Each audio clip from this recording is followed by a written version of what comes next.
Hey everyone, welcome back to Melody's 15 Years. This is episode 10, and today we are going to talk about the launch of the Lookin For A Cure 5Ks. Welcome, Melody. Thanks. All right, whose idea was 5Ks in the very beginning? It was a collaborative effort of the board at that time. Um, the Huntersville, North Carolina group wanted to do a 5K or a walk. At that time, they were 5Ks, but they were more like a fun run. They weren't timed in that.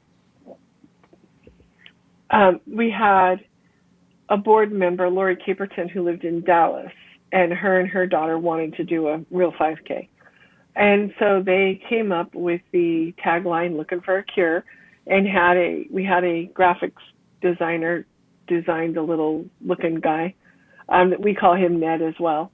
So the little "Looking for a Cure" guy is Ned, and that Dallas was our first official launch of "Looking for a Cure" 5K.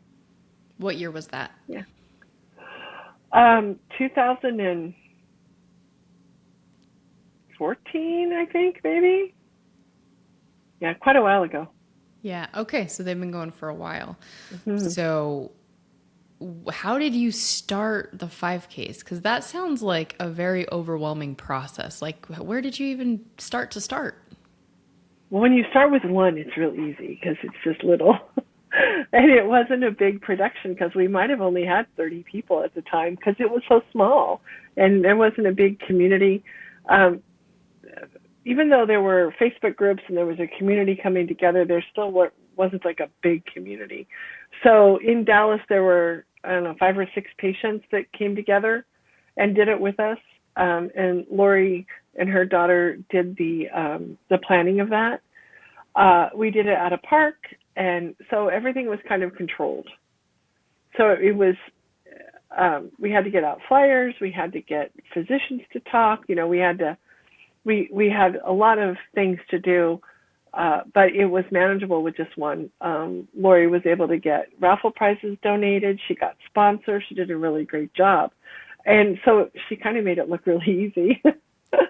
And she was doing a lot of the work. So it seemed like, this is a great idea.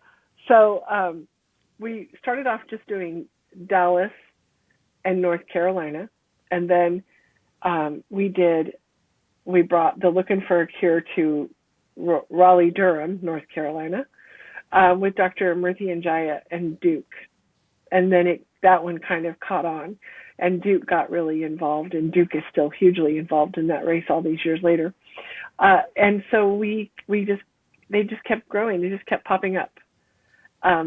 Somebody would say, "We need one here. We need one here. We need one here." So that's how it all snowballed, and that's really what happened. It just snowballed. There was a couple successful ones, and then they got more people involved. They got more momentum to where now most of our walks have at least 100 people that come to them, and that's exciting. We want hundreds and hundreds. Yeah, that's amazing. Because the point of the walk, bringing community together, raising awareness, but also raising funds, right? Correct. Every walk, we encourage people to be a fundraiser, to ask their friends and family for funds to help support us. I think the most we've ever raised at one walk with Scottsdale was $30,000. Palo Alto's like right about that. And when we raise big funds like that, we do split them with the hosting physician or researcher if there is one. Yeah. And it gives them some money for their research team, and it helps us out. And we usually use the money for the Looking for a Cure runs for patient support. That's fantastic. Walk us through patient support real quick, because I think a lot of people see the education we put out and they think A Cure in Sight does education, and we don't highlight the financial aid so much because we don't post who we give it to, so you don't really see it behind the scenes. So walk us through a little bit of what patient aid looks like. So financial aid is a grant for patients. They have to qualify for an income level of, not poverty, but not there's a line there. We go like, I think it's 200% over poverty maybe. And we look at each city because obviously you have to make more to live in New York City than maybe you would have to live in, a small Midwestern town. The cost of living is taken into consideration. So we look at the wages, the cost of living in that area, and then we make an award. It's up to $2,000 per patient right now. The reason it's only $2,000 is because we don't get a lot of donations for it. A lot of our donations that are not coming from sponsors is being tagged for research or something else. So, administration cost and that. So we put as much as we can towards the financial aid. And our idea with it was it's not to be a long-term support system. It's to get you over the hump. So when you're newly diagnosed, either with newly diagnosed metastatic or newly diagnosed with your primary eye, you're not prepared. You might not have vacation or sick pay. You might not have money saved up to take time off work to go get treated.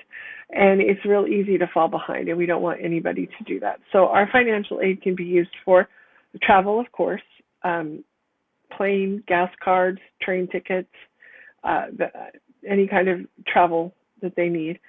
But it can also be used for living expenses. It can be used for rent or mortgage. It can be used for utilities. We do not cover cell phones, and we don't cover car payments. But we do medical bills, insurance copays, gas cards for medical treatment only, and grocery cards for the family too, so that they can have food. We don't want anybody having to make a choice to pay a medical bill or eat. That doesn't sit well with us.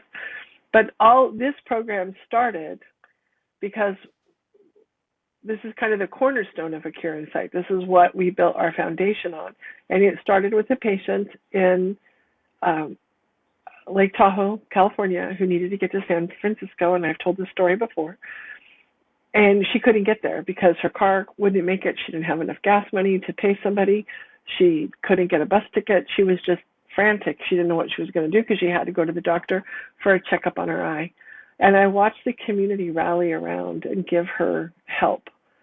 Somebody rented her a hotel room. Somebody gave her a gas card. Somebody gave her money to fix her car. There was all of this outpouring from the community to her. And I thought, that's what we need. We need that. So in the time of need, the community can come together. So that's how this program works. It's for when you are in a time of dire need. It's not a support system for a long period of time. It's meant to help you, give you a break. I don't have to think about paying my mortgage for a month now. I don't have to think about how to get groceries because they're going to send me a grocery card and I go grocery shopping. My lights are not going to get turned off because they're going to pay my electric bill. So that's how the program works. The reason that we do not post who we give it to is because we don't really feel that that's anybody else's business.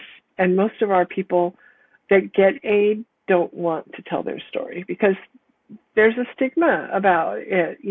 They're embarrassed sometimes. They don't want people to know.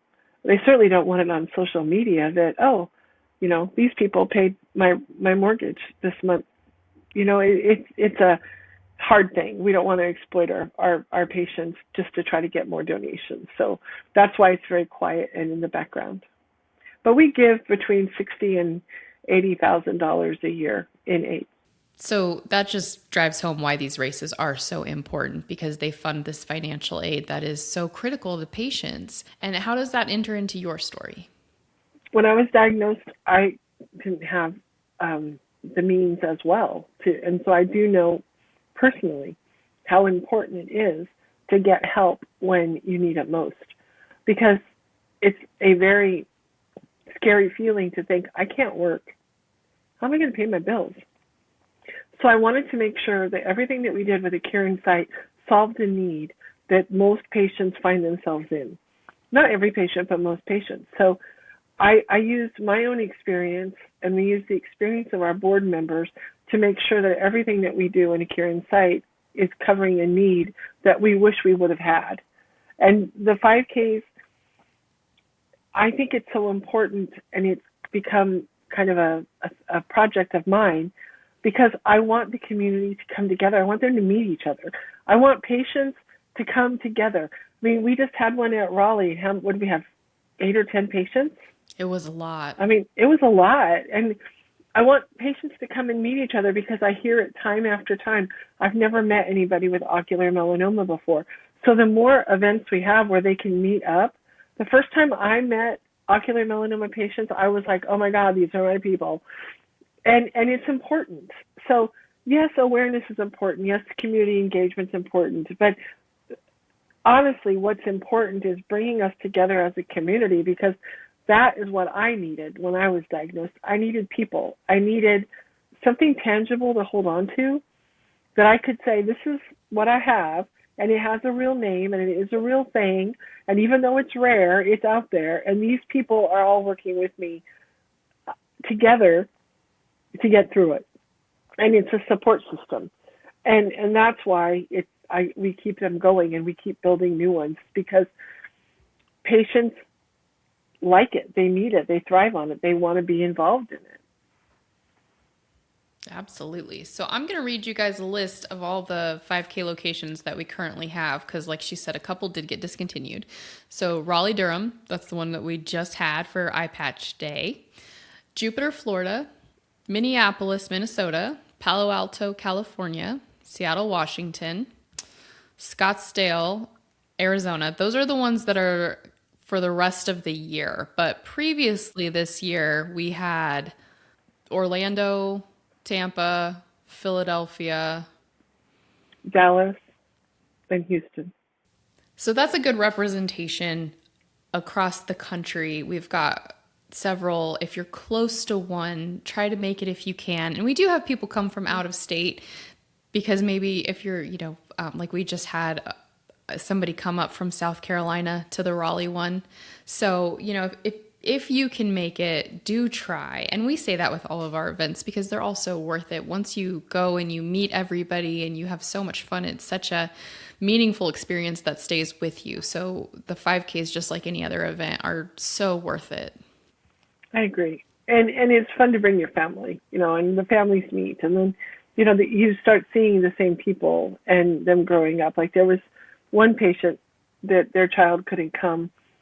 And I remember way, way back, my granddaughter and his child running together at the 5K and coming in first and second for youth. And they looked forward to seeing each other. Now they're teenagers, so now it's not that important. So they're kind of like, eh.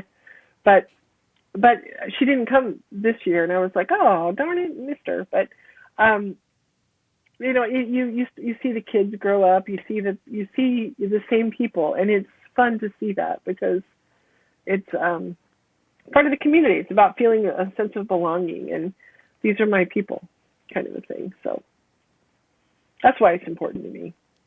Definitely. And they're a lot of fun. Some of them have a raffle, not all of them, but the bigger ones have raffles. And so you can buy raffle tickets. It's another way that the race generates funds. And then you're eligible to win prizes. And I just think that we should tell a story real quick, because I love this story. But we were just at the Raleigh 5K, and one of the prizes we had brought was this duffel bag with eyeballs all over it, and it's got a Cure Insights logo on it. It's on our website. If anybody would like to order one, you can go to acureinsight.org and get yourself one. But one of our patients' wives was there, and she was like, that bag's amazing. If that's on the store, I'm going to buy it. And we said, it is on the store. And so she went and put it in her shopping cart online, and she said, if I don't win it, I'm going to buy it. And guess what? She won it. And we were so excited. We all were just like congratulating her. We were all just as excited as she was. And it was just such a fun thing to see somebody win it who wanted it so badly, that we were so happy they got it. And every raffle prize, you're excited for the winner, but that one was like extra special. You get really excited when they get excited, when they win something that they want. This is not an ocular melanoma, but we do movie baskets where we put popcorn and candy in a gift card for a movie theater ticket in a big popcorn bucket. And this young girl won it this weekend, and oh my God, she danced and jumped and hooped and hollered. She was so excited over this movie theater basket, but it's just fun to watch them. Yeah. It's just exciting to win. I don't even think it's necessarily what the prize is. Sometimes it's just the fact that you won it, especially for kids. Oh yeah, yeah. And I do try when we're putting the baskets together. I do try to make them fun. Like we always have a movie theater basket at every 5K. Some 5Ks we have to have two, because the competition gets pretty fierce. Yeah. And that's just our basket. And then the other thing we always have is a dog basket. BarkBox, plug for BarkBox, usually gives us a gift certificate for $25, and then we put some fun dog stuff in it, and that is a hot ticket item too. And if I can find eye-related dog items, then it's also a plus. So we try to make it fun and creative and make people really excited to buy some raffle tickets to give us some extra money that we can help support patients with. Yeah. And the dog basket this year, this little boy won it. And he said he was getting a puppy in 2 weeks. And I think every adult just like melted. They were all like, oh, so cute. So he's ready for his puppy now. That was yeah. He was a sweet kid. And we tried to bring the kids and get them involved. The kids were helping us do pull raffle tickets and announce the winners. So that was fun. They were going a line, and one would call and go to the back of the line, and the next one would do and go to the back of the line. And they just kept rotating through. And so we try to make it fun for everybody and get everybody involved as well. Yeah. And sometimes there's a DJ or a face painter or different things depending how big the race is. So it gets like the Raleigh one, it was like a party. We had the DJ, the face painter, we were decorating eye patches, we had the raffle. It was a full up party. So definitely check out a 5K. They are so much fun. So let's get back to the story. So you decide you're going to branch out on the 5Ks. Was it hard? Did you face obstacles, or did they all just come together seamlessly? I think I know the answer. I wish things were easy and would come together seamlessly, but that is never in the stars. Unfortunately, we've had our rocky roads with some of the 5Ks, some of the parks. We hired a guy that was going to produce all of our 5Ks. That didn't work out very well. We had some big oopses. We've had 5Ks that a lot of people signed up, but Philadelphia 2 years ago, it sleeted that morning, and they were calling for snow. It was so cold. We had over 100 people registered, and only 35 came out. 1 year at Palo Alto, for those of you who are not familiar, it doesn't usually rain in the summertime in California. They get their rain in the wintertime. So we never prepare for rain in Palo Alto ever. And they had this freak thunderstorm, which also California is not a big thunderstorm state. It's just, they get rain, but they don't get those big thunderstorms. So the morning before the race, I'm on the phone with Dr. Murthy and Jaya, and we're like, do we call it? Do we do it? What do we do? And I'm sitting in the parking lot just waiting.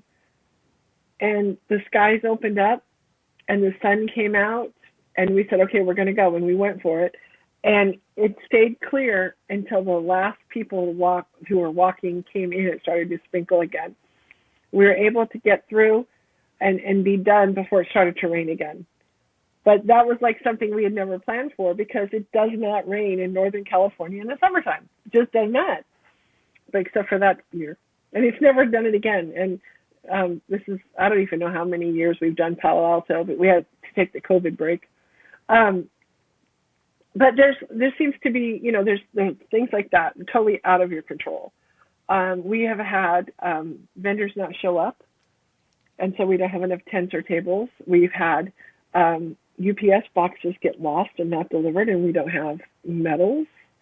There's been all kinds of snafus, and I don't think people understand quite the amount of time it takes. It takes us a lot of time to get one plan, going through the permitting process, getting the insurance, just doing all of the things that we need to do to be able to have it at the park, and then to be able to pull it off and make sure everything gets done and organized and delivered. And it's a big lift. They're not quick and easy.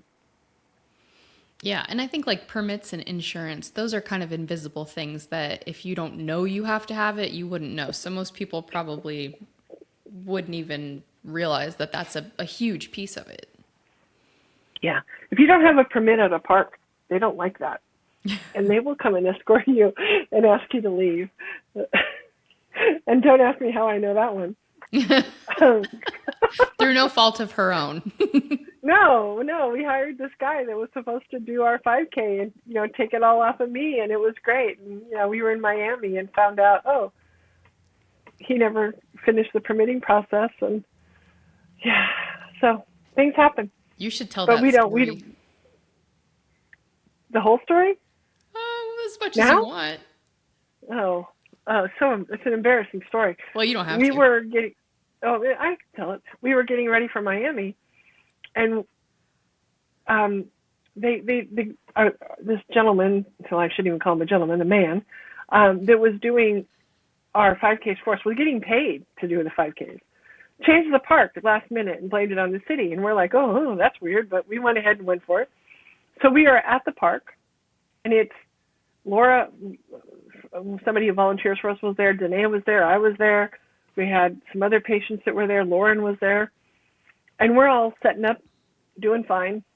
And the park people kept asking us questions. Do you have a permit? Where's your permit? And I'm like, that guy over there, he's got everything. And I'm not paying attention because I'm trying to get everything set up. And I start looking around, and there seems to be an awfully big police presence happening in this park. And I'm thinking, this is weird. Okay. So I just keep going. I'm thinking, he didn't pick a very safe park for us to go to. Look at all these police officers. Because I'm a little slow and I don't always catch on. And then one of them came up and said, I need to talk to you, and told me that we did not have a permit, and that the gentleman who we had paid to set this race up had produced a permit that was forged. And that not only was he going to jail, but I was going to jail. And I was like, but I can't go to jail. You don't understand. I can't go to jail. I knew nothing. I didn't have anything to do with this. And the amount of police that came into that park was like a SWAT team. They came in SUVs. They came in patrol cars. They came on golf carts. They came on Segways, and they came on ATVs. Ooh. It was, there were more police in that park than there were anybody else. So they told us we had to immediately take everything down, and first they told us we couldn't have the raffle because the raffle wasn't permitted. So we took the raffle down. Then they told us, okay, now you can't, you just all have to leave because this is getting too much. And luckily they did not arrest me. And we no longer use him. We don't use him anymore. Clearly. But it was very traumatic for all of us. It was very traumatic. I think this is a nice illustration, though, of the hiccups along the way. Through no fault of your own, you hire a person, you assume they dumped their job, and then you almost get arrested. It's a nice story.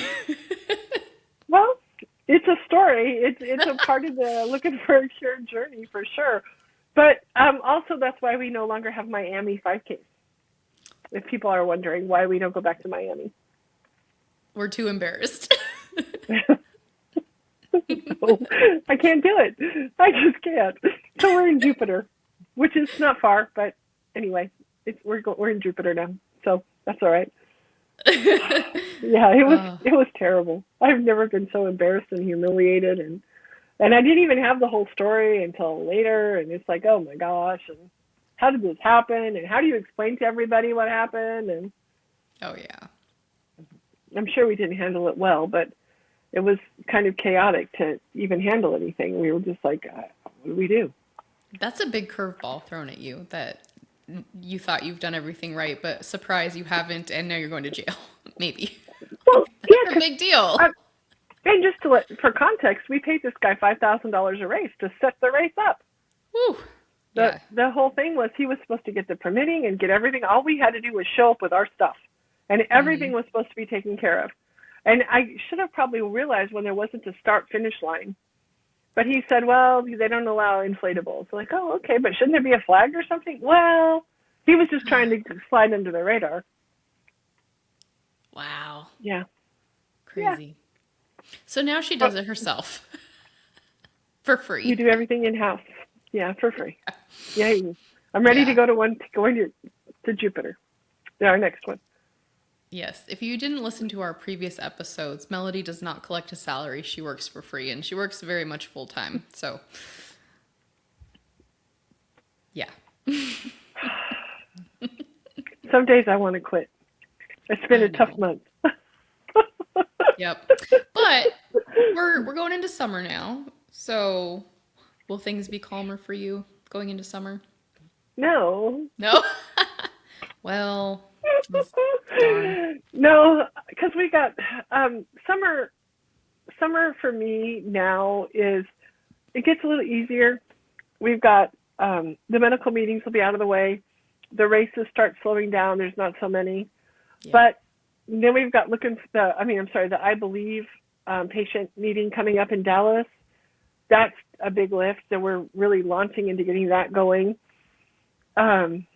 So then that'll take up time, and then here comes fall again with 3 5Ks, boom, boom, boom. So it's a lot of travel that I don't much enjoy anymore.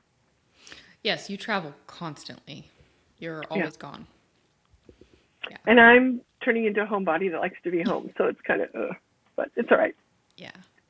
Nobody else will Well, do it. If anybody else would like to volunteer to take my seat, I would love to give it to well, there you go. If anybody would like to, and also we're looking for board members, right? Maybe, Oh yeah, always. maybe Hmm. board members. So currently the board is all patients. So if you are a patient and you're like, man, I would really love to get involved and pay it forward, take a little bit off of Melody's plate, you can apply to be a board member, and then you can Hmm. go on some of these trips in her place, and your travel is compensated, so you're not coming out of pocket. You can where'd you just go? ACR. You're gonna go to ASCO. What else? Hmm. Lots of stuff. I went to in April. I was in Philadelphia, and then I went to AACR in San Diego, and then I went to Napa for the Swing for Sight, and then I went to Raleigh because I don't live in Raleigh. I went to Raleigh for the 5K, and now I'm going to Palo Alto, and then I'm going to ASCO, and then I'm home for a week, and I go to Milwaukee. Then I'm home for 3 weeks, and I go to Palo Alto, home for a week, go to Seattle, home for a week. I have August off, I think, right now, knock on wood. And then September, we think we're going to have a new 5K in Connecticut. And then October, we're at the I Believe and another meeting I have to go to. And then November is another meeting with Dr. Murthy and Jai in Stanford and 3 5Ks. So it's Ooh, a lot. Plus, I that is have a to lot. keep everything going here at home. Right. And before all of that, you were in Brazil for ISOO. I was in Brazil. Yes, That's a big one. Brazil. Yep. Yeah, and I think that is an important thing to stress is when we do travel, we have to get all of our homework done ahead so that we can be off work while we travel for work. So that's, And then we have when to you're, come home and dig ourselves out.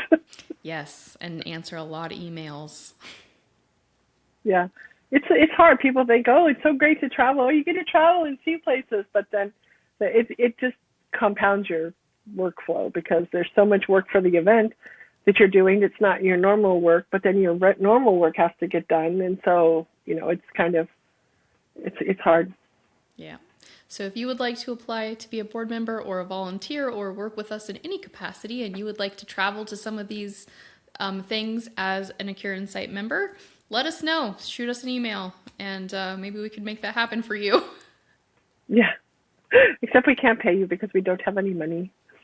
No, but you do get your stuff compensated, so you're not Yeah. coming out of your pocket, but you're not making a profit either. You're just getting to go. One day we will have money that we can pay somebody because right now we don't have the money for that. So Yeah. And, we need more donations, we need more sponsorships, all the things. So we're working on that. And if you know of anybody who is like, oh man, my friend owns a company and they need somewhere to donate for their taxes, tell them about us because they don't have to be related to eye or cancer or health, anybody. I mean, we just had Nintendo sponsor the Seattle 5K. Could be literally any company. If they just need somewhere to put their money for a tax write-off, tell them about us. Right. And this was not part of my life before I was diagnosed. This was not on my radar anywhere. I was out doing landscaping and living, a fairly decent life and doing okay. I got to work outside. I got, it wasn't a glamour job, but it was creative and I enjoyed it and I liked meeting people and it was a great job for me. I did not have any experience in any of the stuff that we're doing here. Nothing. I knew nothing about it. I just thought somebody needs to do something because I don't want one more patient to feel like I felt when I was diagnosed. And now when I talk to patients or patients' families, I can tell them my experience. Plus, I tell them the community's experience. Some patients feel this way. Some patients experience this. There's a good balance, and it gives them a little bit of an insight into what they're looking for. But like I said, I don't have any training in this. I was not a social worker. Only medical I knew was because my mom was an RN. And then the stuff I've just learned from listening and being a part of the community. So I don't have a background in nonprofit work or medical or social work or any of that. I was in sales and marketing and design, and that's what my whole life has been. So this is it's a little out of my comfort zone, but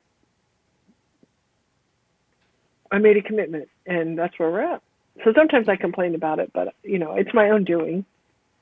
Well, I think any job, no matter how much you love it, you can complain about it. I mean, even kids, like we love our kids, but I mean, raise your hand if you've never complained about your kids. There's not going to be a hand up, right? So it's okay to have a moment where you're like, oh, I love this normally, but today I don't, or today I'm just frustrated. And when you're almost arrested, I feel like that would be a frustrating day that you wouldn't love it.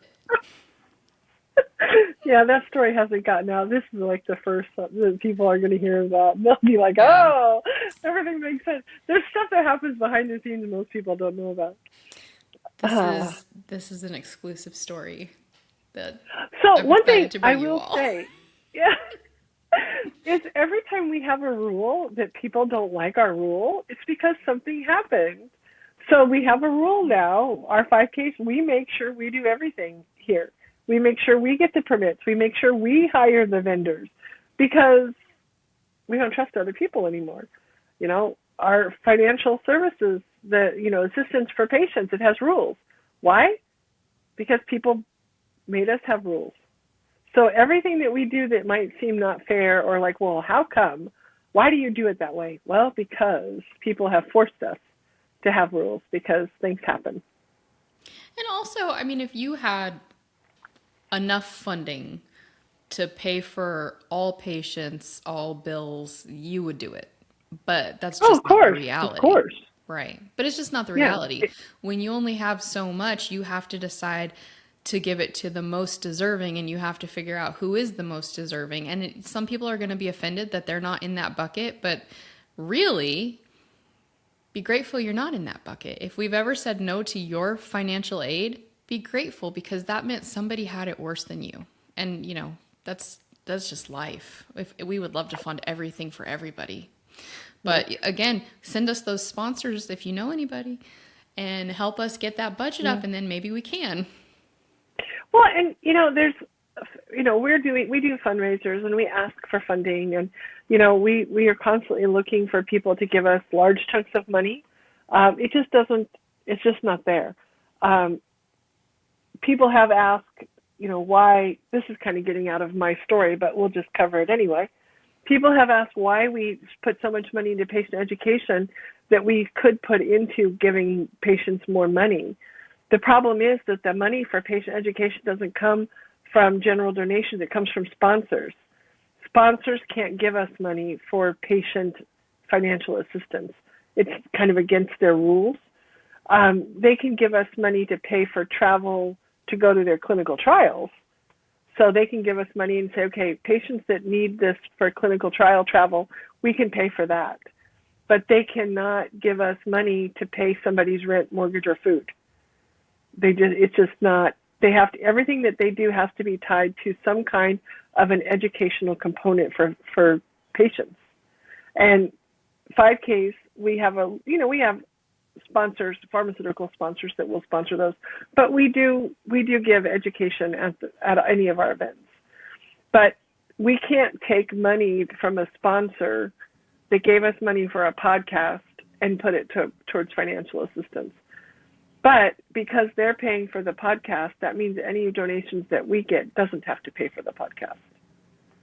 So that's how it works, is that the general donations is what fuels the patient support and some of our other programs and our admin costs. Absolutely.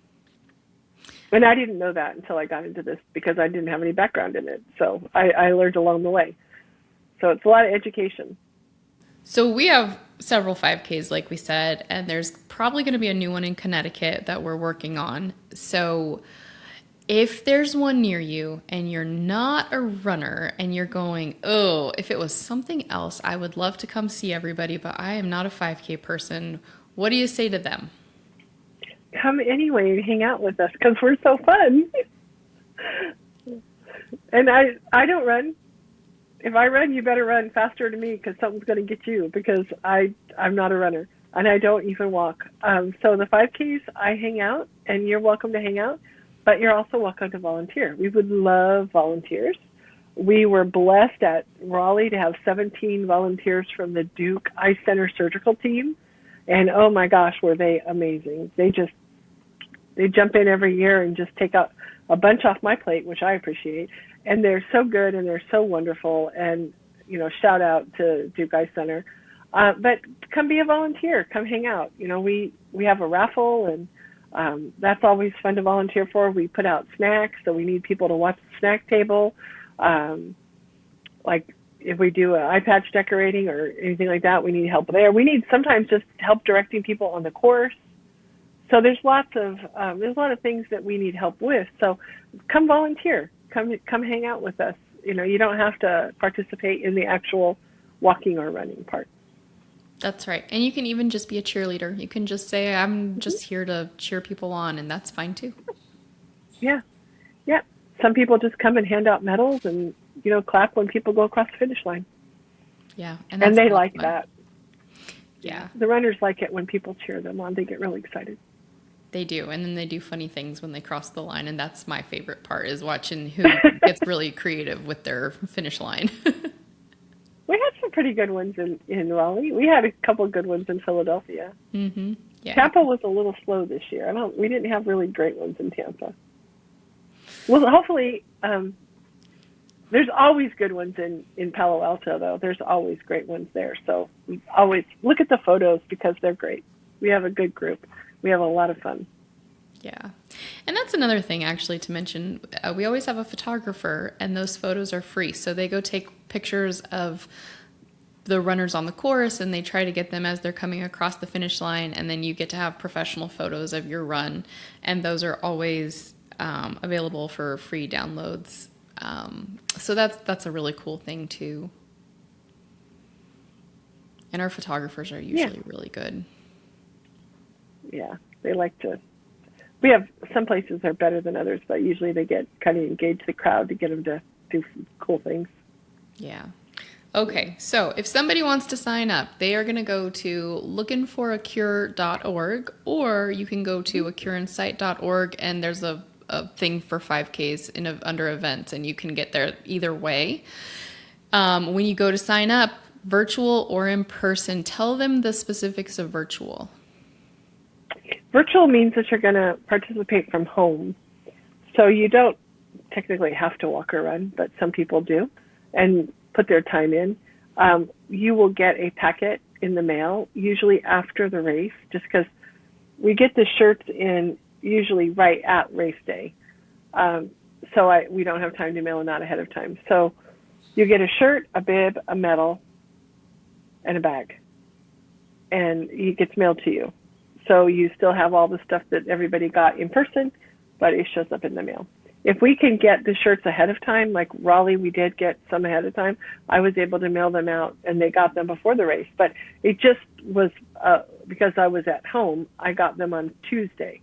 So I was able to pull out the virtuals and mail them. So every once in a while I can do it ahead of time, but not usually, because usually I'm traveling.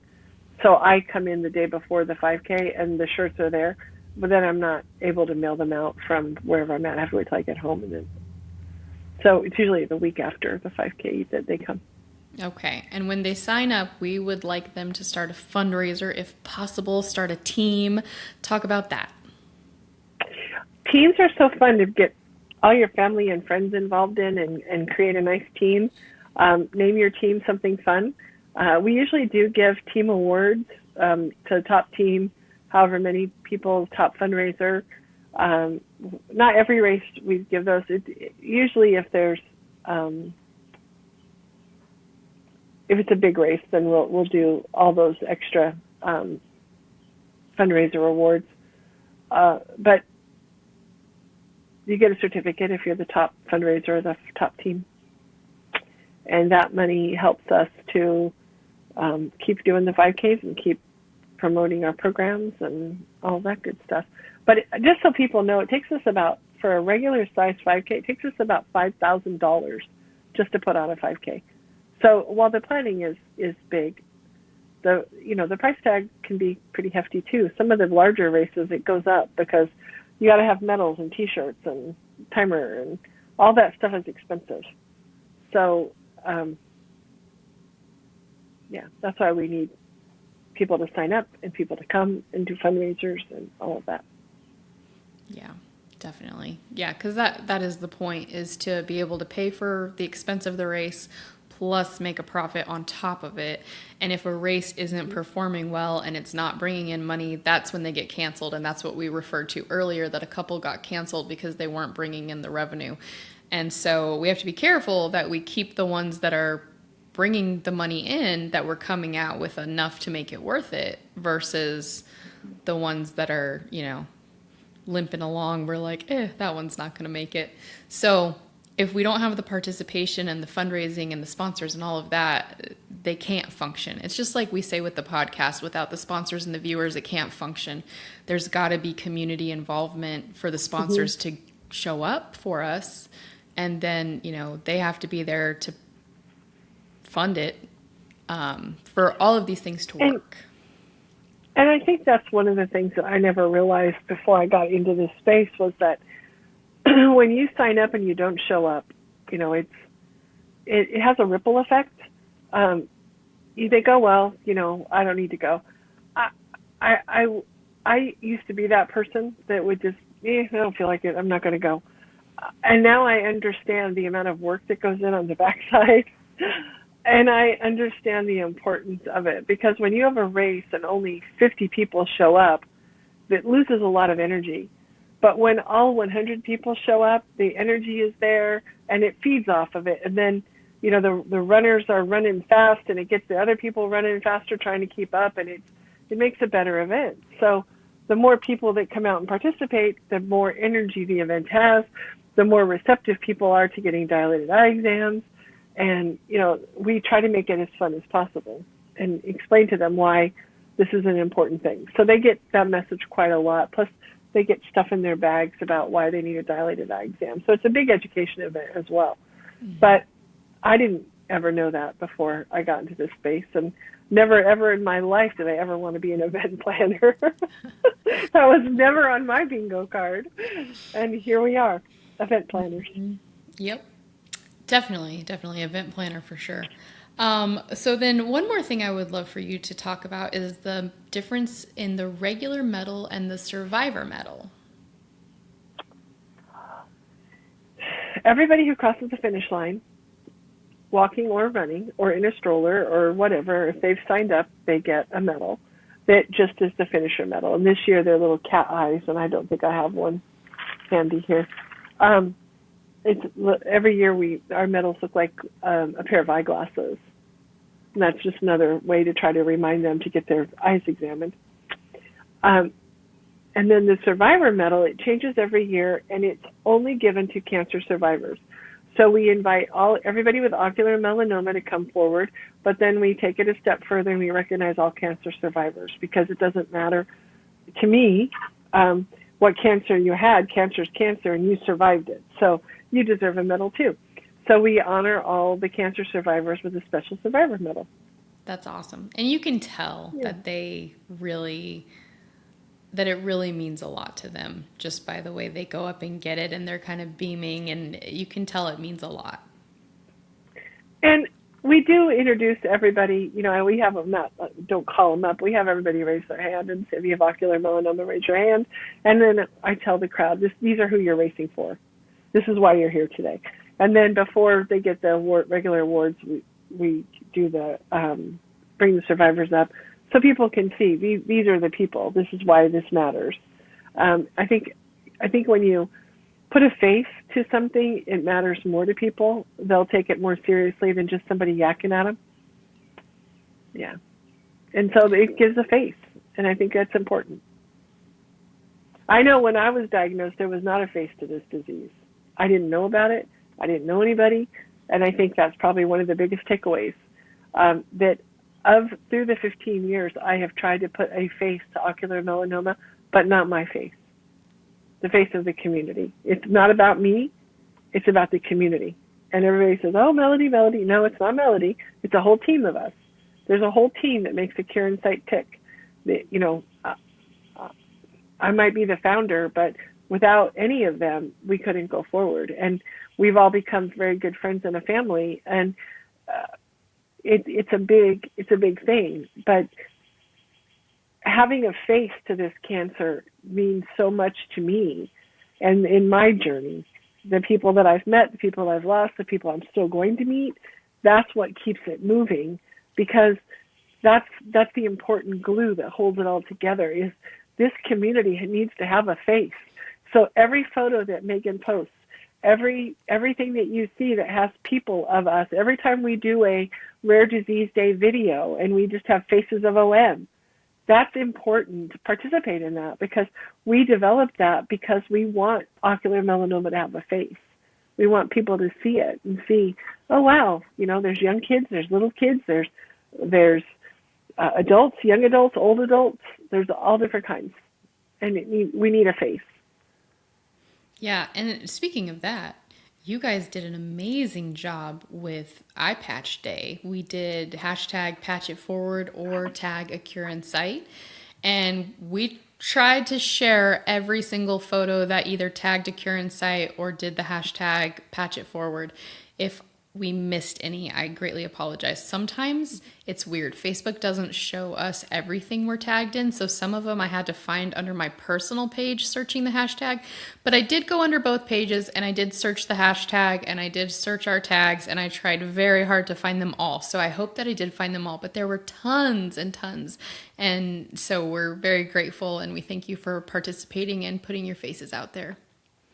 Yeah, and share your pictures from the Lookin For A Cure or from Eye Patch Day. Share them on your own pages, and email them to your friends that aren't on social media. Share them if you're on the app. Share them on the app. These things are so important because it gives a face. And your friends might think you're the only one, but when they see you with a whole bunch of other people, they're like, oh, look, there's more people like you out there. And the more people they see with it, the more I feel they'll take it seriously. Yeah. There's less of that. It's not going to happen to me because you see more and more people, and then you go, oh, maybe it could happen to me. Yeah. I was just talking to a gentleman over the weekend that was asking me questions, and he had light eyes, light hair, light skin, and he said, oh, I'll never get that. I said, well, you're the perfect profile for that, so you might rethink that. Yep. Yeah. I never thought I'd have it either. Yeah. For sure. Absolutely. Nobody does. Nobody ever thinks, I'm probably going to be one of those people that gets cancer one day for any cancer. Like, that's never on your radar. Right. Well, when I was diagnosed and you had a nevus on that was close to a blood vessel they watched, how many years did they watch that nevus?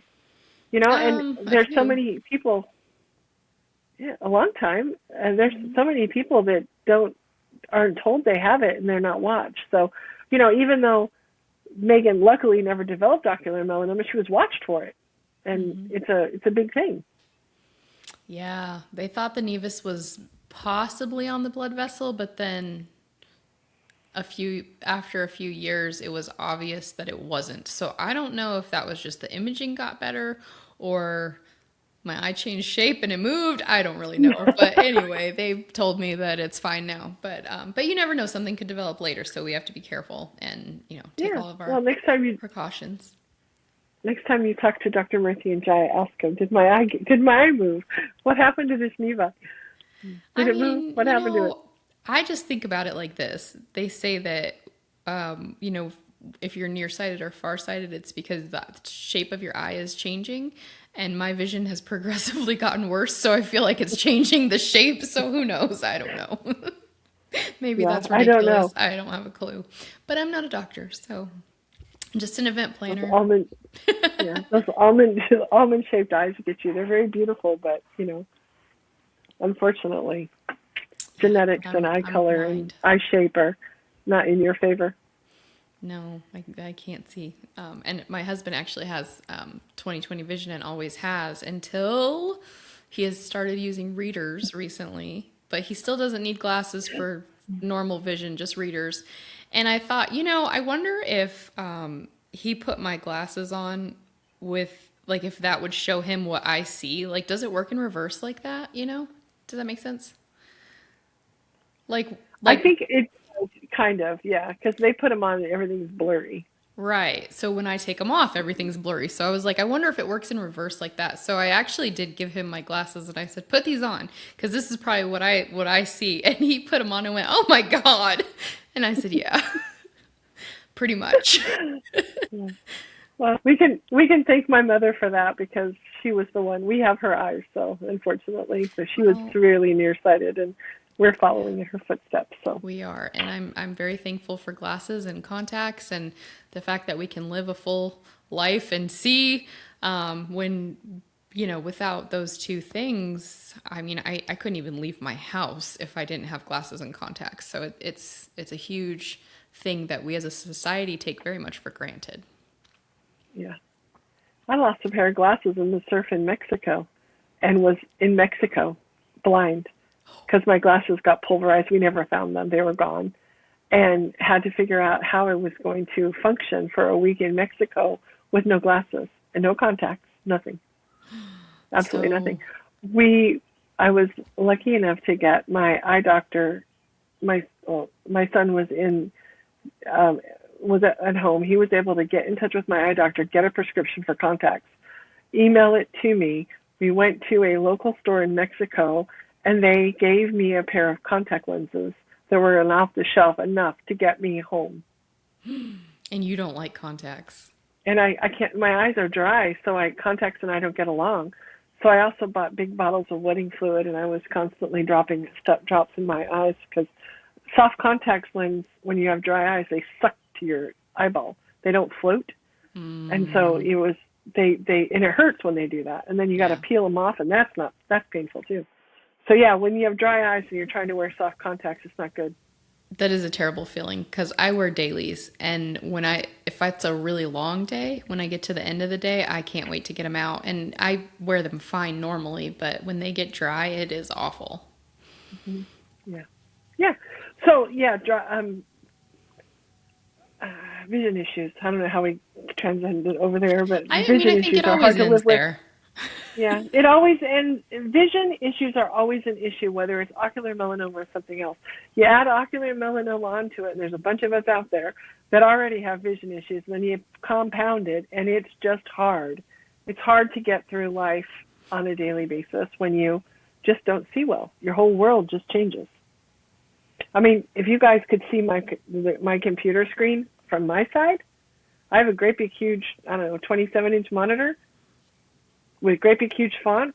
I mean, everything on my computer is huge, so I can see it. Plus, I wear glasses. Plus, I have readers. Plus, I have computer glasses that I have to put on when I'm doing fine, like when I really have to read small things on the computer because I can't see it. Yeah, and it's maddening.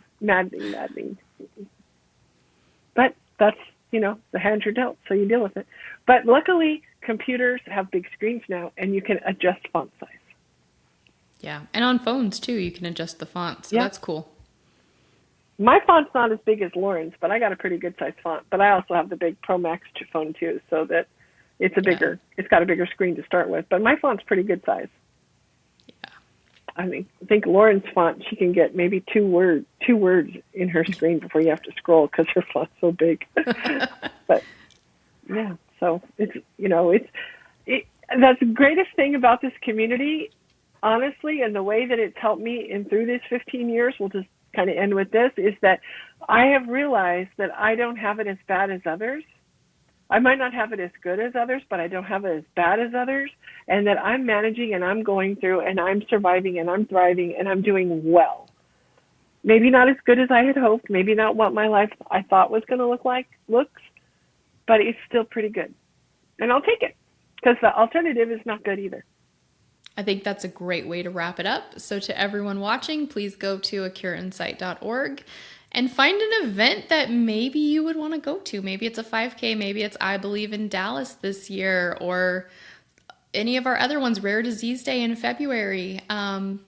We would love to see you, truly. And I do think it is meaningful and worthwhile to go if you're able to.